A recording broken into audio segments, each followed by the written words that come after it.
Om Swastiastu. Assalamualaikum warahmatullahi wabarakatuh. Shalom, namo buddhaya, salam kebajikan, salam sejahtera untuk kita semua. Perkenalkan, saya Eka Bagiana, SE MSI, dosen pada program studi akuntansi Fakultas Ekonomi dan Bisnis, Universitas Mahasaraswati Denpasar. Pada kesempatan yang berbahagia ini, saya akan menampilkan pernyataan diri dosen dalam unjuk kerja Tridharma Perguruan Tinggi pada bidang pengajaran dalam rangka sertifikasi dosen tahun 2024. Pada kesempatan kali ini saya akan memaparkan tentang mata kuliah yang saya ampu, yaitu mata kuliah akuntansi sektor publik dengan pendekatan DIA, yakni Delivery, Interaction, and Assessment. Delivery yakni materi akuntansi sektor publik disampaikan melalui perkuliahan, materi bacaan, dan demonstrasi untuk memperkenalkan prinsip dan praktik akuntansi yang relevan. Kemudian interaction, yakni interaksi ditingkatkan melalui diskusi kelas, kerja kelompok, dan sesi tanya-jawab untuk meningkatkan pemahaman aplikatif dan kritis mahasiswa. Selanjutnya assessment, yakni penilaian dilakukan melalui ujian, proyek, kuis, dan presentasi untuk mengukur pemahaman dan kemampuan praktis mahasiswa dalam menerapkan konsep akuntansi sektor publik. Mata kuliah ini adalah mata kuliah wajib pada Prodi Akuntansi FEB Unmas Denpasar dengan beban SKS yaitu 3 SKS teori dan tanpa SKS praktikum yang dilaksanakan pada semester ganjil pada mahasiswa semester 5 dan dapat diambil jika sudah lulus mata kuliah prasyarat yaitu pengantar akuntansi 2. Selanjutnya, deskripsi mata kuliah akuntansi sektor publik yakni mata kuliah akuntansi sektor publik ini memberikan pemahaman mendalam tentang prinsip dan praktik akuntansi di sektor publik dan organisasi nirlaba, termasuk analisis laporan keuangan, pengendalian manajemen, dan penganggaran dengan tujuan meningkatkan transparansi dan akuntabilitas keuangan. Selanjutnya, CPL atau capaian pembelajaran lulusan. Jadi CPL pada mata kuliah akuntansi sektor publik yaitu CPL menekankan pada sikap religius, etika akademik, dan kepedulian sosial, kemampuan berpikir kritis dan juga inovatif sesuai bidang iptek, penguasaan teori akuntansi mendalam, serta keahlian menyusun dan menganalisis laporan keuangan secara profesional pada sektor publik.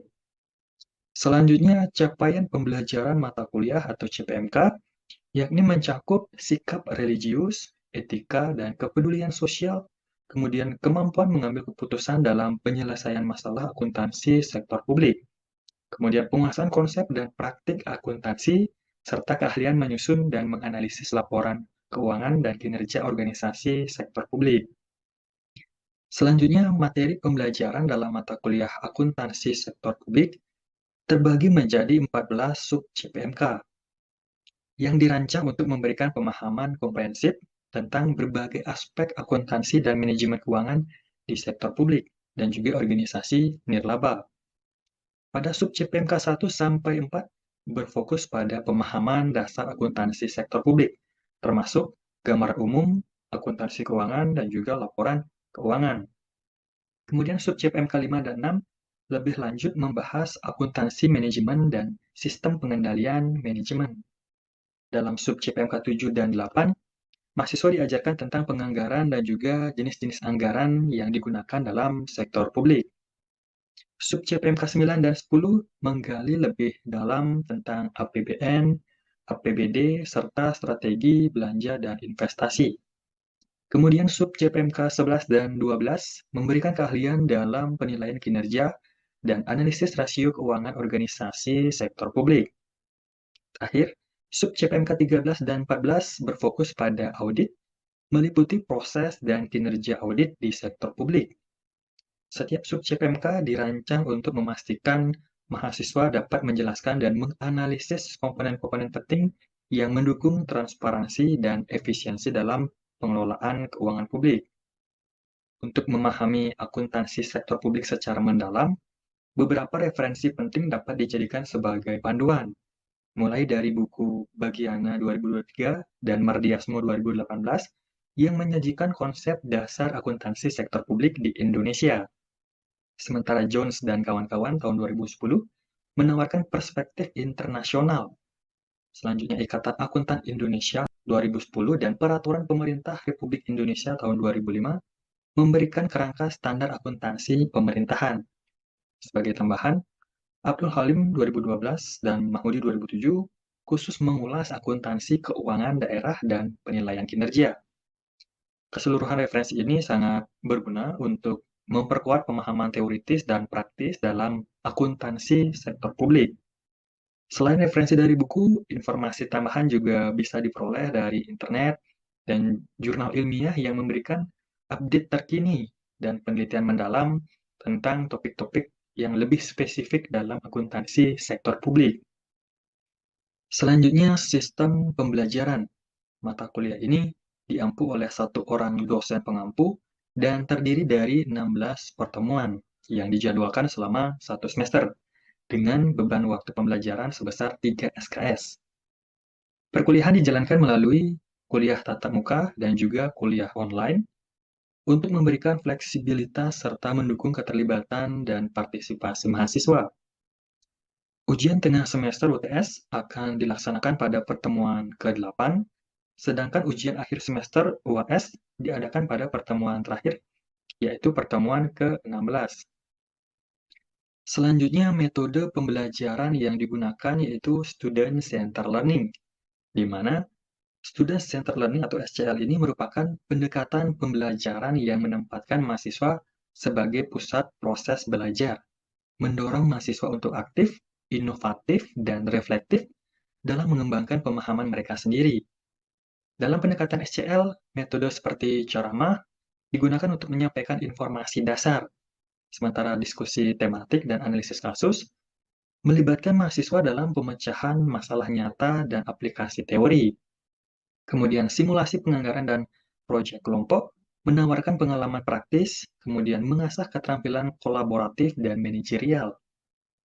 Kemudian presentasi dan tugas reflektif membantu mahasiswa dalam mengasah kemampuan komunikasi dan refleksi kritis mereka, sementara kuis secara berkala untuk memastikan bahwa mahasiswa terus terlibat dalam perkuliahan dan juga memperoleh pengetahuan penting sepanjang perkuliahan. Selanjutnya, sistem penilaian dalam perkuliahan ini dirancang untuk menilai berbagai aspek kinerja mahasiswa secara komprehensif. Kehadiran di kelas memiliki bobot 10% yang menggarisbawahi pentingnya partisipasi rutin. Kemudian keaktifan mahasiswa dalam diskusi dan aktivitas kelas lainnya juga akan dihargai dengan bobot 15%. Ini digunakan untuk menekankan pentingnya kontribusi aktif dalam proses pembelajaran. Selanjutnya, tugas dan kuis yang diberikan sepanjang semester menentukan 25% dari nilai akhir. Gunanya adalah untuk mengukur pemahaman materi dan kemampuan aplikasi mahasiswa. Selanjutnya, ujian tengah semester UTS dan ujian akhir semester UAS masing-masing memiliki bobot 25%. Untuk menilai pemahaman mendalam mahasiswa terhadap materi perkuliahan dalam format yang lebih formal dan terstruktur. Nah, jadi sistem penilaian ini bertujuan untuk mendukung keberhasilan holistik mahasiswa dengan menilai berbagai dimensi dari proses pembelajaran mahasiswa. Baik, terima kasih. Selanjutnya, mari menyaksikan video pengajaran pada pertemuan 1 yang membahas gambaran umum akuntansi sektor publik. Selamat menyaksikan dan semoga informasi yang disajikan dapat bermanfaat. Selamat pagi adik-adik kelas C. Selamat pagi, Pak. Selamat pagi, Selamat Pak. pagi, Pak. Baik, semoga semuanya dalam keadaan sehat dan tetap semangat ya. Baik, pada pertemuan hari ini kita akan bahas materi terkait dengan gambaran umum akuntansi sektor publik. Sebelum saya menjelaskan apa itu akuntansi sektor publik ya, saya ingin bertanya dulu kepada adik-adik kelas C ini, menurut Anda, apa itu sektor publik? Atau apa yang ada di benak Anda ketika mendengar kata sektor publik? Silakan sebutkan dalam satu kata ya, silakan.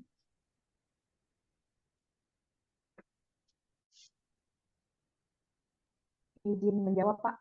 Silakan. Lembaga mungkin Pak ya, lembaga. Baik, lembaga. Yang lain mungkin ada? Mungkin sosial ya Pak ya? Sosial, baik. Yang lain mungkin ada? Eh, mungkin kebijakan ya Pak ya. Baik, kebijakan. Yang lain ada? Kalau menurut saya sih anggaran Pak. Anggaran, baik. Mungkin dari teman-teman yang lain, silakan ya. Kalau saya Eh, infrastruktur. Infrastruktur, baik. Oke, ada lagi yang lain? Izin menjawab Pak. Kalau menurut saya pemerintahan. Baik. Jadi sudah banyak yang mengetahui apa itu sektor publik ya. Ada yang menyebutkan lembaga, kebijakan, infrastruktur dan lain-lain ya. Baik, semua jawaban sudah benar ya. Jadi sektor publik ini merujuk pada bagian dari perekonomian yang dikelola oleh pemerintah ya pada berbagai tingkat, dari lokal hingga nasional ya. Nah, jadi sektor publik ini mencakup berbagai layanan yang fungsinya untuk masyarakat, termasuk di bidang pendidikan, kesehatan, infrastruktur, dan juga keamanan ya, seperti itu. Nah, jadi mata kuliah ini adalah mata kuliah akuntansi sektor publik. Jadi ketika kata sektor publik itu ditambah kata akuntansi, sehingga menjadi kata akuntansi sektor publik. Jadi akuntansi sektor publik adalah praktik pencatatan, pengelolaan, dan pelaporan keuangan ya oleh entitas pemerintah, termasuk juga departemen pemerintah, lembaga, dan perusahaan milik negara ya, serta organisasi nirlaba lainnya, seperti itu. Baik, pada pertemuan hari ini kita akan membahas pokok bahasan yang pertama, yaitu gambaran umum akuntansi sektor publik yang terdiri dari 4 sub pokok bahasan, yakni yang pertama adalah karakteristik organisasi sektor publik. Kemudian sub pokok bahasan yang kedua adalah tujuan dan perkembangan akuntansi sektor publik. Kemudian yang ketiga, perbandingan akuntansi sektor publik dengan swasta. Dan yang terakhir, serta bidang-bidang terapan akuntansi sektor publik. Baik, selanjutnya saya akan jelaskan karakteristik organisasi sektor publik. Nah, jadi organisasi sektor publik ini memiliki peran yang sangat penting ya dalam menyediakan layanan dan untuk juga memenuhi kebutuhan masyarakat.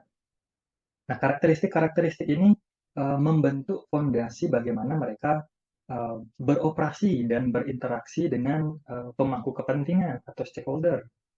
Nah, jadi berikut ini merupakan karakteristik-karakteristik kunci yang menjelaskan bagaimana organisasi-organisasi sektor publik ini beroperasi. Yang pertama dari orientasi layanan.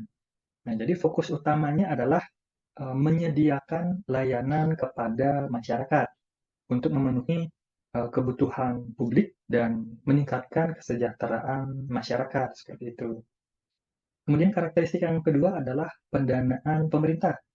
Nah, jadi organisasi sektor publik ini didanai melalui anggaran yang disetujui oleh lembaga legislatif ya, yang mendukung pemenuhan misi layanan publik seperti itu.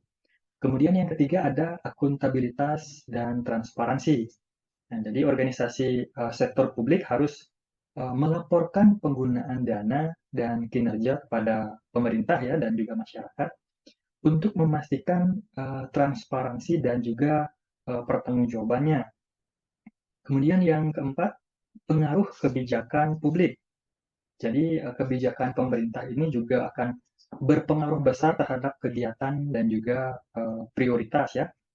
Nah, seringkali ditujukan untuk mencapai tujuan sosial, ekonomi, dan juga politik seperti itu. Yang berikutnya ada regulasi dan standar khusus. Nah, organisasi sektor publik ini harus tunduk pada regulasi dan standar yang ketat ya untuk pengadaan. Selain itu untuk keuangan dan juga untuk akuntabilitasnya. Nah, jadi untuk memastikan kepatuhan hukum dan mencegah penyalahgunaan seperti itu. Kemudian karakteristik yang keenam dari sifat birokrasi dan ketahanannya. Nah, organisasi sektor publik harus memiliki struktur yang birokratis dengan prosedur yang formal ya, untuk memastikan konsistensi dan juga kepatuhan, serta diharapkan untuk tetap beroperasi dalam kondisi krisis seperti itu. Nah, jadi poin-poin ini mencakup aspek-aspek yang sangat esensial ya dari karakteristik organisasi sektor publik dalam melayani dan mengelola sumber daya yang ditujukan untuk publik, seperti itu. Baik, untuk materi selanjutnya yaitu terkait dengan tujuan dan perkembangan akuntansi sektor publik ya. Nah, jadi dalam akuntansi sektor publik ada dua tujuan utama ya yang dirumuskan oleh American Accounting Association dan juga diuraikan oleh Glynn. Nah, pertama manajemen yang tepat dan efisien, tujuan yang pertama ya. Nah, jadi manajemen yang tepat dan efisien ini berfokus pada penggunaan informasi akuntansi untuk mengelola sumber daya secara efektif dan juga efisien ya. Kemudian tujuan yang kedua adalah akuntabilitas dan pelaporan yang efektif ya.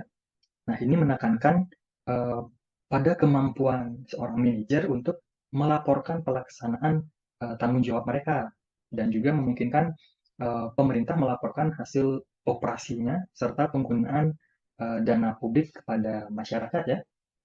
Nah, jadi informasi yang dihasilkan digunakan untuk perencanaan strategis, digunakan juga untuk penganggaran, evaluasi kinerja dan juga pelaporan kinerja ya, serta untuk membantu dalam pengambilan keputusan tentang alokasi sumber daya dan evaluasi efektivitas pada program-program pemerintah ya. Nah, itu untuk tujuan akuntansi sektor publik. Selanjutnya, perkembangan akuntansi sektor publik. Nah, jadi perkembangan akuntansi sektor publik ini diawali pada tahun 1950 ya. Jadi sektor publik ini memainkan peran kunci dalam merancang dan melaksanakan strategi pembangunan ya sebagai bagian dari manajemen ekonomi makro. Nah, peran sektor publik ini dalam pembangunan ya telah berkembang sangat signifikan sejak pertama kali diakui pada tahun 1952 ya. Namun pada tahun 1970 sektor publik mulai mendapat kritik keras ya karena dianggap tidak efisien dan menghambat pembangunan dibandingkan dengan sektor swasta ya. Nah, jadi menanggapi kritik tersebut pada tahun 1980-an ya, terutama pada negara-negara Anglo-Saxon, diterapkan reformasi dengan pendekatan New Public Management atau NPM. Nah, NPM ini mengadopsi teknik manajemen sektor swasta ke dalam sektor publik, termasuk perubahan dalam praktik akuntansi dari kas ke akrual ya. Nah, hal ini bertujuan untuk meningkatkan efisiensi dan relevansi sektor publik ya. Baik, materi berikutnya yaitu terkait dengan perbandingan akuntansi sektor publik dan sektor swasta ya.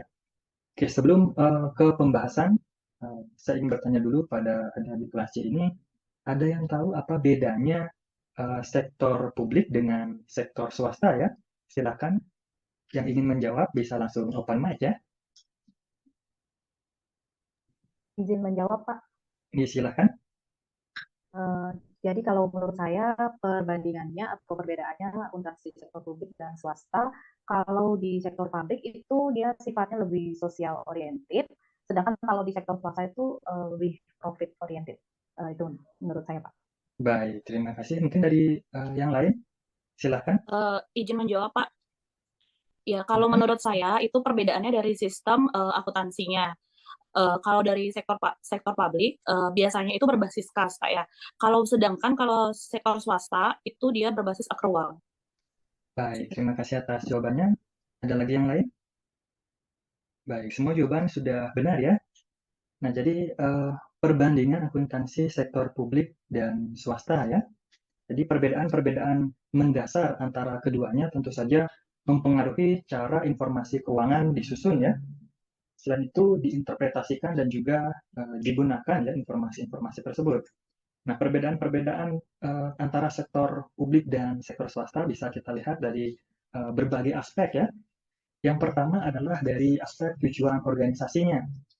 Benar tadi kata temannya ya. Jadi di sektor publik itu tujuan utamanya adalah untuk memberikan pelayanan publik ya atau public service. Sementara di sektor swasta, tujuan utamanya adalah untuk memaksimalkan laba ya atau profit motif seperti itu. Kemudian yang kedua dari aspek sumber pembiayaan. Nah, jadi sumber pembiayaan di sektor publik ini berasal dari pajak, retribusi, dana publik, kemudian dari laba perusahaan milik negara atau BUMN ya, kemudian utang pemerintah dan sebagainya. Nah, sedangkan di sektor swasta, sumber pembiayaan dapat terdiri dari laba yang diinvestasikan kembali, bisa juga dari modal pemilik perusahaannya, bisa dari utang bank, atau penerbitan obligasi dan juga saham ya. Kemudian aspek perbedaan yang ketiga adalah pola pertanggungjawabannya. Nah, kalau manajemen sektor publik ini bertanggung jawab kepada masyarakat ya, karena sumber dana yang digunakan berasal dari masyarakat. Sementara pada manajemen sektor swasta itu bertanggung jawab kepada pemilik perusahaan dan juga kreditor ya. Kemudian perbedaan yang keempat adalah dari struktur organisasinya. Nah, struktur organisasi di sektor publik memang cenderung lebih birokratis, kaku, dan hierarkis seperti itu ya. Sementara di sektor swasta cenderung lebih fleksibel. Kemudian perbedaan yang kelima adalah dari karakteristik anggaran ya. Jadi anggaran di sektor publik umumnya lebih transparan dan terbuka untuk umum ya. Sedangkan di sektor swasta anggaran biasanya bersifat tertutup. Kemudian perbedaan yang berikutnya adalah dari stakeholder. Stakeholder di sektor publik meliputi masyarakat pengguna jasa publik ya, kemudian pembayar pajak, dan lain-lain. Sedangkan di sektor swasta melibatkan bank sebagai kreditor, melibatkan serikat buruh, pasar modal, dan sebagainya ya. Kemudian dari sisi sistem akuntansinya, benar tadi kata temannya. Jadi sistem akuntansi yang digunakan juga berbeda ya. Kalau sektor swasta memang lebih cenderung menggunakan akuntansi berbasis akrual, sedangkan di sektor publik lebih sering menggunakan akuntansi berbasis kas ya, seperti itu. Berikutnya adalah bidang-bidang terapan akuntansi sektor publik. Nah, jadi keberagaman organisasi di sektor publik ini tentu saja akan menciptakan berbagai bidang akuntansi yang unik ya. Nah, masing-masing dengan karakteristik peraturan dan tujuan khusus yang mempengaruhi praktik akuntansi mereka ya. Yang pertama, akuntansi sektor publik, bidang terapannya adalah akuntansi pemerintah pusat. Ya, jadi sistem akuntansi pemerintah pusat ini merupakan serangkaian prosedur yang mencakup pengumpulan data, pencatatan, pengiktisyaran, dan pelaporan posisi keuangan pemerintah pusat ya. Kemudian bidang yang kedua adalah akuntansi pemerintah daerah. Nah, akuntansi keuangan daerah ya tentu saja melibatkan pencatatan dan penilaian transaksi keuangan di tingkat pemerintah daerah ya seperti provinsi dan kota ya atau kabupaten. Nah, untuk menghasilkan laporan keuangan yang ditujukan untuk DPRD, BPK, dan pihak-pihak yang berkepentingan lainnya ya. Kemudian yang ketiga dari sisi akuntansi parpol dan juga LSM ya. Nah, partai politik dan LSM menyusun laporan keuangan tahunan dan pembukuan ya sesuai dengan standar akuntansi dan peraturan yang berlaku untuk masing-masing jenis organisasi seperti itu. Bidang yang keempat adalah dari akuntansi yayasan. Nah, laporan keuangan yayasan memiliki tujuan utama untuk menyediakan informasi yang relevan untuk penyumbang atau donatur, untuk pengelola, untuk kreditor, dan juga pihak-pihak lain yang berkontribusi pada yayasan tersebut ya. Bidang yang kelima dari akuntansi pendidikan dan kesehatan. Nah, bidang akuntansi ini mencakup pengolahan data transaksi keuangan dan juga penyajian laporan keuangan pada lembaga-lembaga pendidikan dan juga kesehatan ya.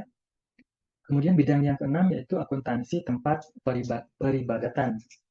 Nah, akuntansi tempat peribadatan ini mencakup identifikasi, pengukuran, pencatatan, dan pelaporan transaksi keuangan ya oleh pengelola.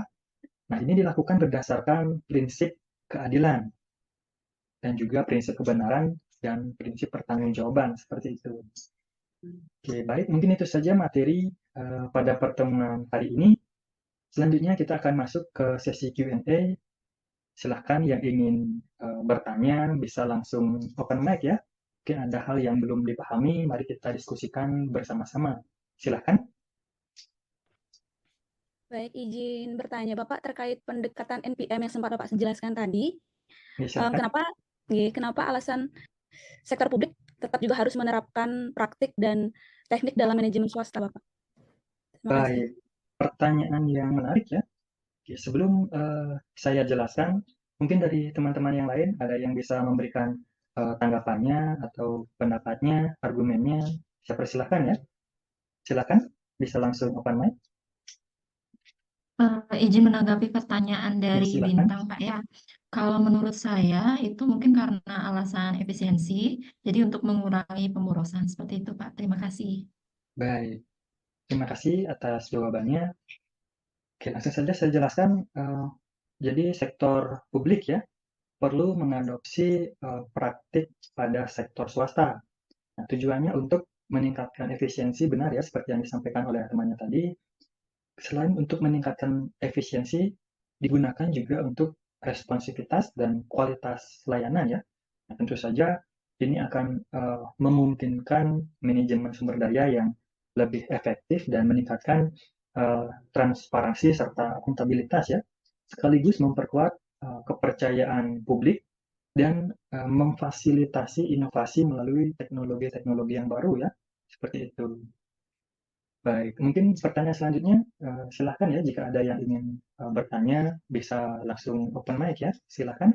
Izin bertanya sedikit, saya mau nanya soal apakah ada kendala ataupun tantangan kira-kira pada saat perkembangan akuntansi sektor publik itu ya?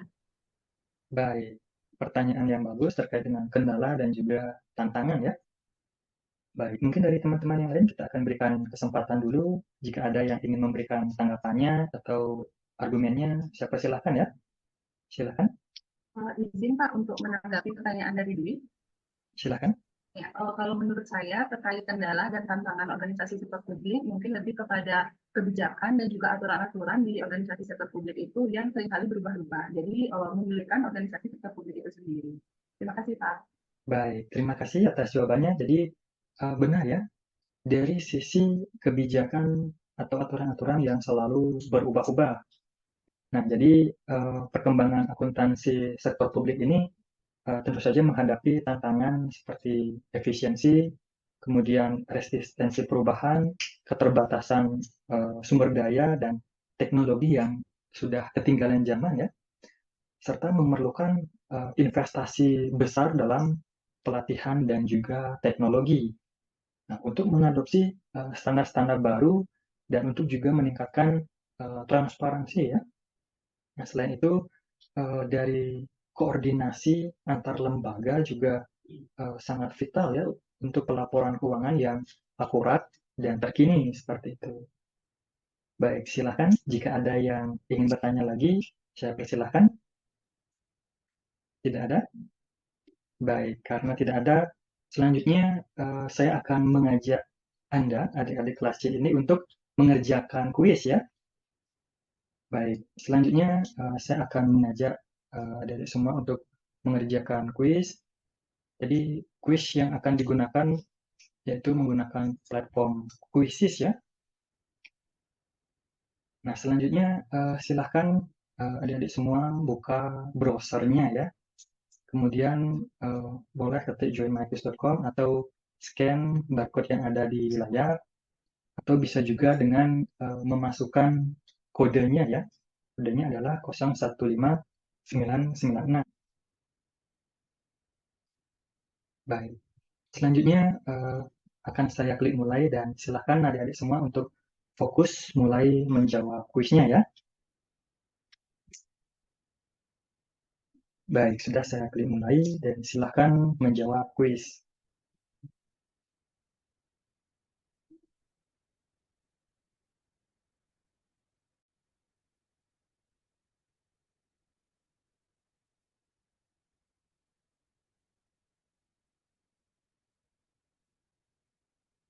Baik, kita sudah mendapatkan pemenangnya ya. Jadi di peringkat pertama ada Putri, peringkat kedua ada Dwi, dan di peringkat ketiga ada Wati ya.